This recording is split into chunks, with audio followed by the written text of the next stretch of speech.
Welcome into the NBA tip-off show at WagerTalk TV. I'm Megan Payton. Happy Monday, a crazy weekend in sports. The NBA playoffs continue, NHL playoffs. We had the NFL draft. Steph Curry with a magical, historical Game 7 performance against the Kings. Warriors go on, take on the Lakers in round 2. Game 1 of that series begins tomorrow at home for Sacramento. We bring on two of the best handicappers to break down two games in the NBA tonight. That's Steve Merrill and prop god Andy Lang. Potentially Brian Leonard joining us here in a bit. Boys, we got two games on the slate in the NBA, two very competitive series potentially. But before we break down those games and get into some best bets, let's hear the weekend win. Andy, how are you? How was the weekend for you up at Wager Talk? Doing great, Megan. Thank you for asking. Weekend was absolutely fantastic. We had an incredible 3-day run. Pretty much every sport went great. Golf undefeated, Formula One, huge weekend, 2-0 yesterday in NBA. Really happy. And we have a 5% play that is up on Wager Talk right now, $9 Monday. And there was a play that just absolutely screamed, play me. So we did. We played this one. We're hitting 60% on 4% and 5% best bets this year. So those are really solid. Love to keep those numbers up. This is our first 5% NBA play in a while. So we don't do many of these. The spot was great for tonight. So looking forward to keeping the momentum going. And this is our only play today. So we're going this play or nothing today. So let's cash a 5%. Hey, and a $9 Monday is a great time to go and snag that best bet 5% play up at Wager Talk. Steve Merrill, good to see you again on Monday. How was your weekend and what do you have going on at Wager Talk? Nice to see you, Megan. And yes, NBA playoffs continue to roll. You know, I've said for years it's my favorite sport to handicap on a single sport basis. The NBA playoffs win year after year, and we swept the board on Saturday and Sunday. Had the Nuggets Saturday, easy winner, and then the over in the Knicks game yesterday on Sunday. And that line moved up several points after we released it. So we got them both up nice and early on Friday night, and both lines moved a couple points. So it's yet another reason to have a direct subscription so you get the plays instantly when they're released. Hey, and speaking of $9 Monday, that's a great deal. But even a better deal is $6.45 Monday and Tuesday and Wednesday and Thursday. That's because it's the last chance to get the 30-day all access and the extra 7 days added for free. That works out to just $6.50 a day for the next 37 days and nights. No promo code needed, but you must do it tonight before the offer expires. Steve Merrill, WagerTalk.com.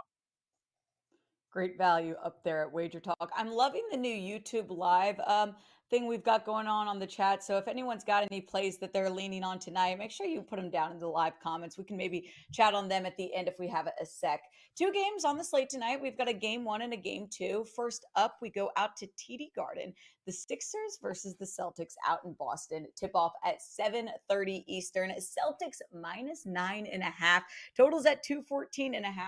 Sixers prepare for this game without Joel Embiid. Embiid is doubtful with the right knee sprain. This is significant. I mean, you're without your top MVP candidate. This is a player that is leading the league in points. He's a playmaker, the big man, and it's going to be a problem when, and most likely, the Sixers do not have him on the court tonight. The Boston Celtics were able to demolish this series during the regular season, almost sweeping them 3-1. Who has to step up tonight, Andy, if the Sixers are going to cover the 9.5-point dogs they are out in Boston? I would say every player on the 76ers and the referees would have to step up their game for Philadelphia. No, you're right. I feel like the book kind of struggled a little bit with this line. It kind of feels in the middle a little bit. I mean, without Embiid, what is the 76ers team? Is this going to be where Maxey goes nuts and they get some role players to step up and play pretty decent? Or are they going to get the team that, even though they closed out the Brooklyn Nets without Embiid, they put up 96 points, shooting under 40% from the field against a Brooklyn team that had completely checked out? I think this is a bad matchup for Philly anyway, going into this series, because they traditionally really struggle at the power forward position. I thought Jason Tatum was set up to have a really good series. And Megan, we joked about the Trae Young, after you defense, that, he's guarding him and then after you. I'm not really sure what is that much different about James Harden's defense at this point. Either he's worn out from the season or he's got a little bit of an injury. I I I think if you really really wanted to plant the flag and say I love Boston big to start off this series, this game you could catch the books a little bit off guard. There's a chance Boston absolutely runs them off the court, and we see real quick without Embiid that this is going to be a next to impossible series for Philly to keep up. I really like the perimeter of Boston in this matchup. They can just throw plenty of guys at Maxey and Harden, even though Marcus Smart isn't the defensive stopper that he used to be. You could just throw lots of bodies at him. You can throw Marcus Smart. You can throw Derek White. You can throw Jaylen Brown. You can throw Brogdon.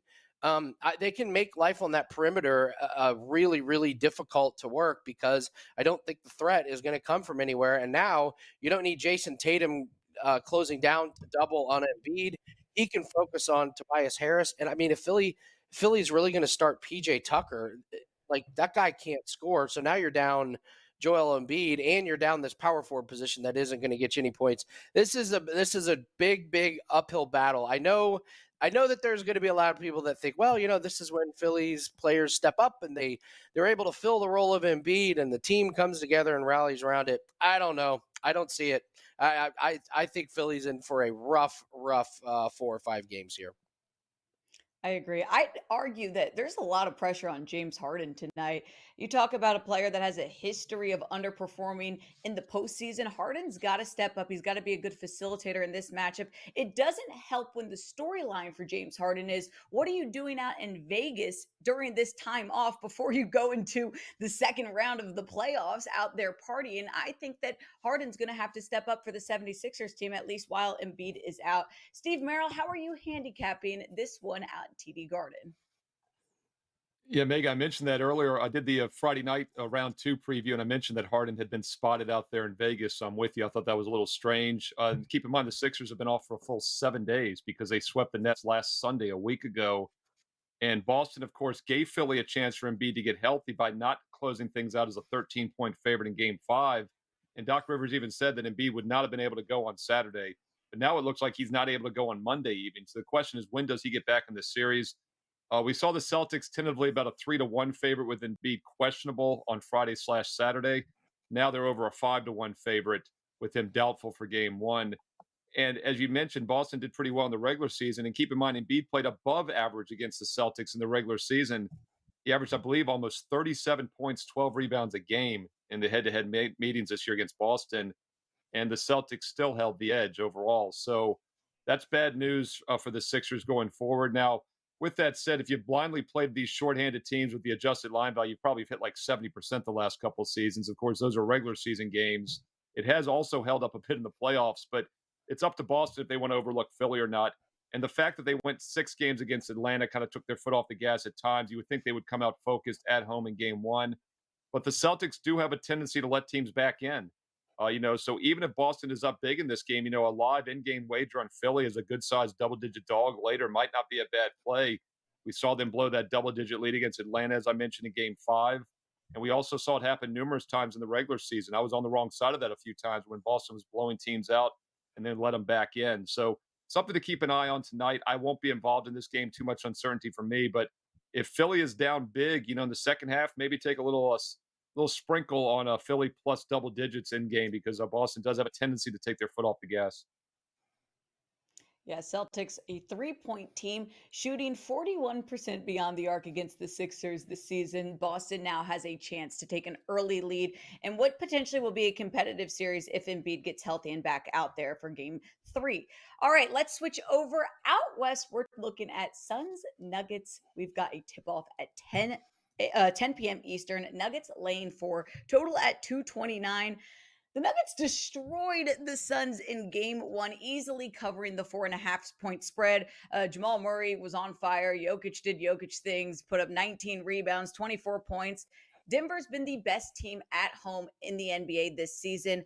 Do you expect anything different tonight, Steve Merrill, out in Denver? Well, I think this is a question. Is Phoenix really the best team in the West? Because let's remember, they were only the 4 seed coming into the playoffs, and that's because they didn't have this lineup. They didn't have, obviously, the key players like Durant, and Irving and stuff for the full season. So they're a lot better than, say, a 55% win percentage. But are they really a Class A team? And so far, it's been all talk, it's all hype. But the Clippers get them in game one. The Clippers keep other games close, extremely shorthanded without Kawhi and Paul George. And then the Suns were not really that competitive in game one against the number one seed, who nobody was talking about in the playoffs. So we'll find out if Phoenix is for real or not. If they're really a Class A team, they should bounce back tonight. One of my favorite angles in the NBA playoffs is once again to play quality teams off a loss, especially a double-digit loss. Also like to play quality road dogs in game two. Phoenix fits a lot of those situations tonight. Now, with that said, I did have a strong best bet on Denver in game one. They were my preferred side in this series. I liked them a lot, minus the 2.5, 3. It closed as high as 4, 4.5, and they covered and won by double digits. So Denver is my preferred side. I'd rather be having the Nuggets off a loss in this series. But if Phoenix really is a Class A team, if they're really the best team in the West, like the odds makers were telling us 2 weeks ago, they should bounce back tonight and cover this line. The Nuggets create a lot of matchup problems for the Suns. Denver went out there, played good perimeter defense, forced the Suns to shoot a lot from three, in which Phoenix was just 7 of 23. Yet you look at the stats, and Devin Booker didn't have a bad game. KD had a great game. So what do the Suns need to do in order to fix that? And how are you approaching this one, Andy, out there in Denver tonight? Well, for starters, their starters can do better than 2 for 10 from 3-point land in that game. Two made 3-pointers. Like Phoenix doesn't shoot a lot of 3-pointers anyway. It sometimes to their detriment. But I mean, come on. Like Denver was crowding the 3-point line, and they were forcing him to take those mid-range jumpers, which is fine. But when Durant is 1 for 3 and Booker's 0 for 1 from threes, you're playing right into exactly what Denver wants to do. Game one looked like what I thought it was going to look like. We talked about on Friday. I loved the Denver Nuggets over their team total of 113.5. I just think this is a nightmare matchup for Phoenix. And Steve brought up a good point. The odds makers were telling us that this was the best team in the West.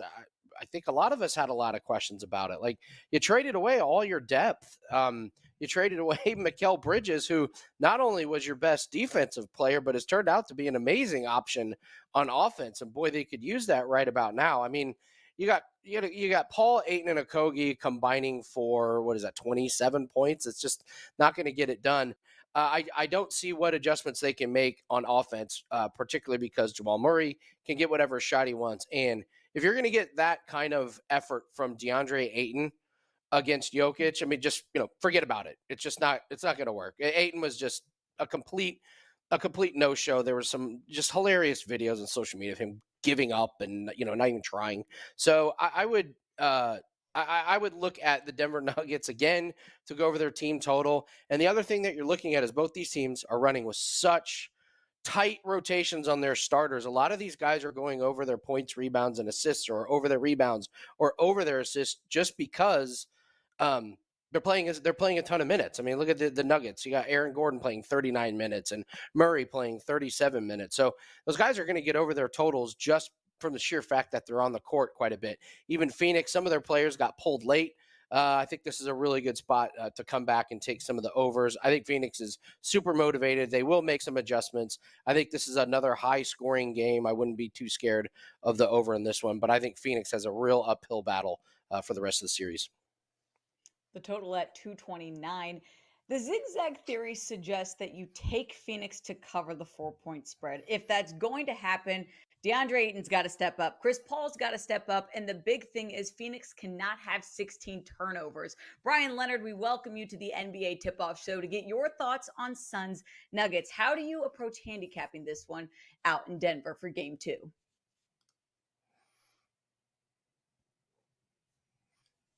The line movement going from 4.5 to 4 makes a lot of sense to me. Phoenix, the problem you have with Phoenix is they haven't played together. The key players on the team have not played together. Now they're healthy, and now you're able to see what the real team looks like. And it sure wasn't what they showed up for in game one.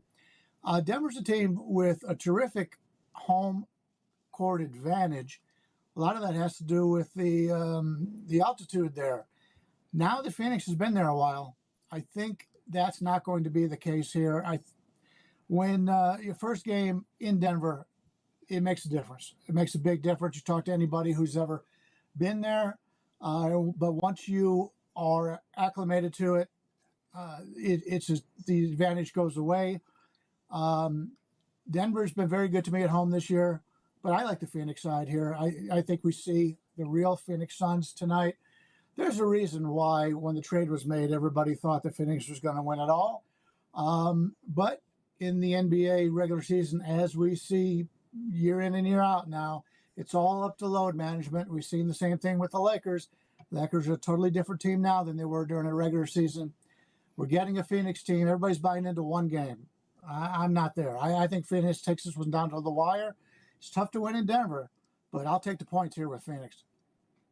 All right, Brian, I like your approach. A little contrarian for a Denver team that has been very solid at home. It is good to note, though, that you do get acclimated after being there for some time with the altitude, and maybe Phoenix steps up tonight against Denver for game 2. Before we get into our best bet section, Brian, we want to hear what you have going on at WagerTalk. So how was the weekend, and what do you have going on the site this week? Yeah, I ended up both the big underdogs yesterday in the NHL, 2-1 in baseball. Baseball's been going great. Unfortunately, I don't have any actual selections for my clients today. The best play on the board to me is the Phoenix Suns, but it wasn't quite enough for me to give to a client as a client play. I went from 4.5 to 4. If it had gone up to 5, I might have done it. But just because there's games doesn't mean we have to bet them. So I'm going to be passing today for clients.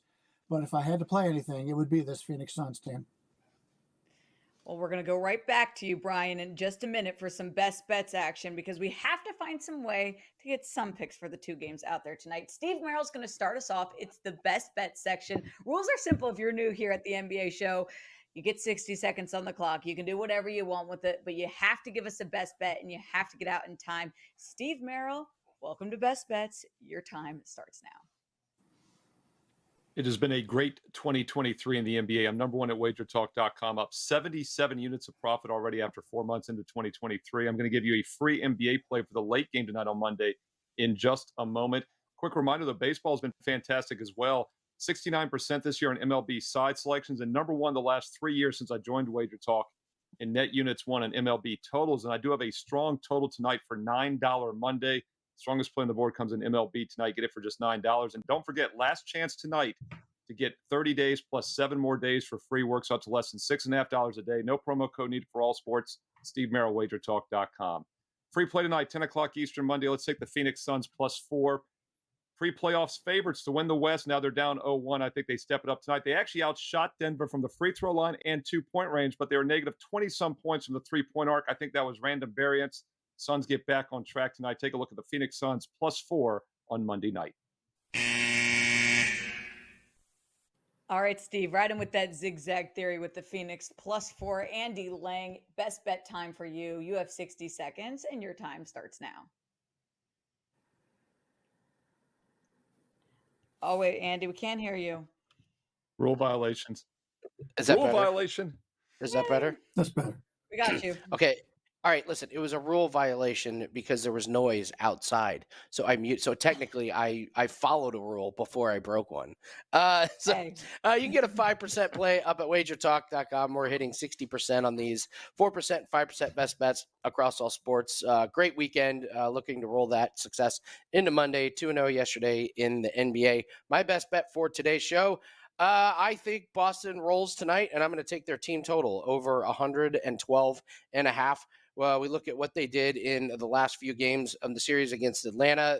They scored 128, 117, 129, 122, and 119. I'm not really sure why this Philly defense would be any better without Embiid than Atlanta's defense is going to be. I see big games from Jaylen Brown and Jason Tatum. Take the Celtics over their team total.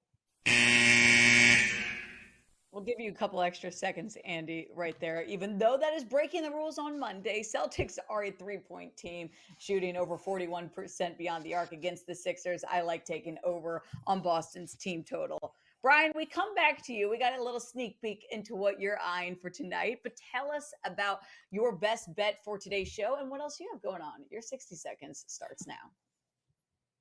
Well, first of all, I couldn't agree more with the first 10 seconds of Andy's analysis.